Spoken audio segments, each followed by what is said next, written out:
Athens की गलियों में एक आदमी रोज घूमता था। ना तो उसके पास कोई स्कूल था, ना किताबें, ना शिष्य बनने की फीस। फिर भी लोग उसे सुनने के लिए रुक जाते थे। वो सवाल पूछता था, सरल लेकिन खतरनाक सवाल। न्याय क्या है? सत्य क्या है? अच्छा जीवन किसे कहते हैं? उस आदमी का नाम था सुकरात। सुकरात का जन्म लगभग 469 ईसा पूर्व बीसीई में एथेंस में हुआ और मृत्यु 399 बीसीई में हुई। सुकरात की सबसे खास बात यह थी कि उन्होंने कुछ भी लिखा नहीं। जो कुछ हम उनके बारे में जानते हैं वो उनके शिष्यों के जरिए आया है, खास तौर पर प्लेटो के संवादों से। सुकरात का समय था लगभग 5वीं सदी ईसा पूर्व, लगभग वही दौर जब भारत में महाजनपदों का उदय हो रहा था। बुद्ध और महावीर समाज से प्रश्न पूछ रहे थे और मगध की राजनीति आकार ले रही थी। सुकरात का जीवन बाहरी वैभव से खाली था, लेकिन भीतर सवालों की आग थी। उसने कभी खुद को गुरु नहीं कहा, वो खुद को अज्ञानी मानता था, लेकिन उसका मानना था कि सच्चा ज्ञान अपने अज्ञान को पहचानने से शुरू होता है। इसे आज सुक्राटिक मेथड कहा जाता है। उन्होंने कहा कि सबसे बड़ा ज्ञान ये जानना है कि हम कुछ नहीं जानते। यही उसकी सबसे बड़ी ताकत भी बनी और सबसे बड़ा अपराध भी। वे कहते थे कि अच्छा जीवन वही है जो नैतिक हो, न कि वो जो धन या सत्ता से भरा हो।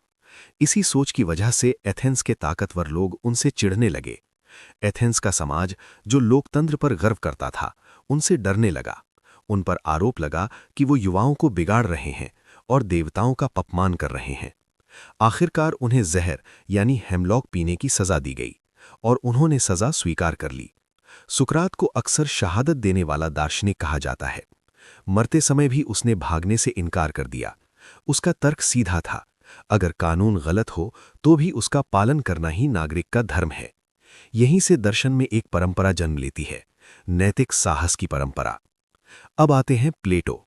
प्लेटो का जन्म 427 बीसीई में हुआ और मृत्यु 347 बीसीई में हुई। प्लेटो सुकरात के शिष्य थे। सुकरात की मृत्यु ने प्लेटो को अंदर तक हिला दिया। इसी के बाद उन्होंने दर्शन को व्यवस्थित रूप देना शुरू किया।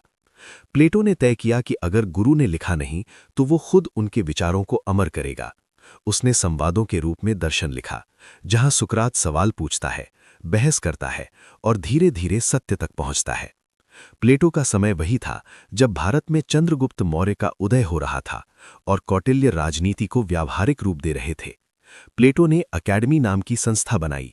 ये दुनिया की पहली उच्च शिक्षा संस्थाओं में मानी जाती है। यहीं पर आगे चलकर अरस्तु ने पढ़ाई की। प्लेटो का सबसे प्रसिद्ध विचार है थ्योरी ऑफ आइडियाज या थ्योरी ऑफ फॉर्म्स। उनके अनुसार जो दुनिया हम देखते हैं वो असली नहीं है, बल्कि असली सत्य एक अलग आदर्श दुनिया में मौजूद है। जैसे हम कुर्सियां देखते हैं, लेकिन कुर्सी का आदर्श रूप कहीं और है। प्लेटो ने आदर्श राज्य की कल्पना की। उसका मानना था कि राज्य पर दार्शनिकों का शासन होना चाहिए, फिलोसोफर किंग्स। उसने आत्मा को 3 भागों में बांटा, बुद्धि, साहस और इच्छा, और कहा कि जैसे व्यक्ति में संतुलन जरूरी है, वैसे ही राज्य में भी।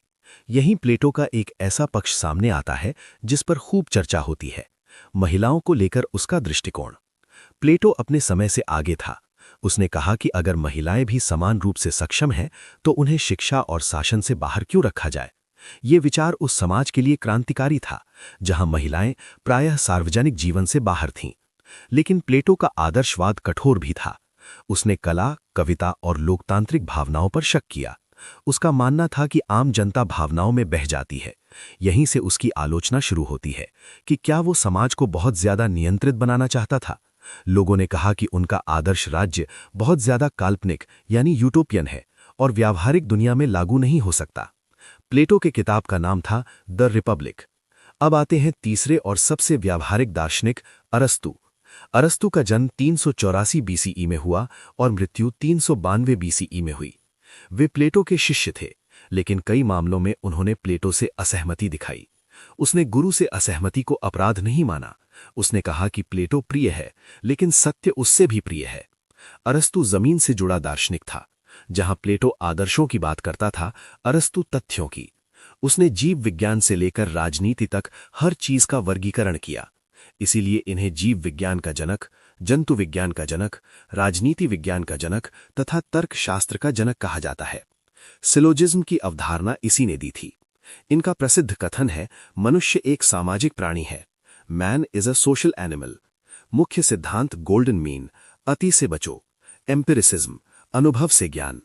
उसका समय वही था जब भारत में नंद वंश के बाद मौर्य साम्राज्य स्थापित हो चुका था। राजनीति में अरस्तू की किताब पॉलिटिक्स बहुत प्रसिद्ध है। अरस्तू का सबसे विवादित पक्ष है महिलाओं को लेकर उसका दृष्टिकोण।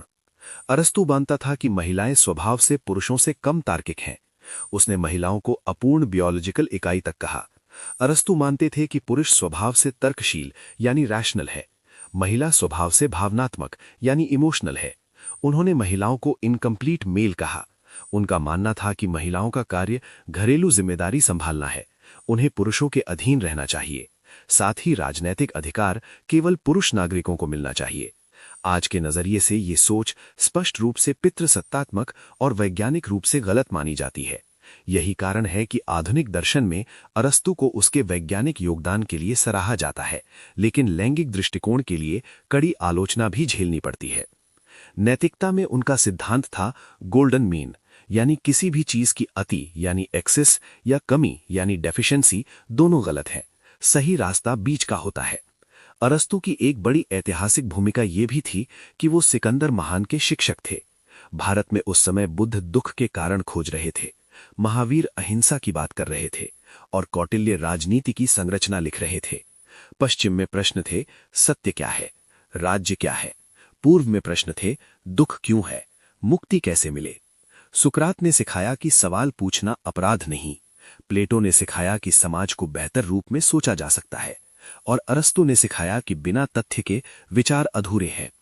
इनमें से कोई भी पूर्ण नहीं था, लेकिन तीनों ने मिलकर मानव सोच की नींव रखी, ऐसी नींव जिस पर आज की राजनीति, नैतिकता और शिक्षा खड़ी है। अगर आपको ये वीडियो पसंद आया तो वीडियो को लाइक करें, दोस्तों के साथ शेयर करें तथा चैनल को सब्सक्राइब करें।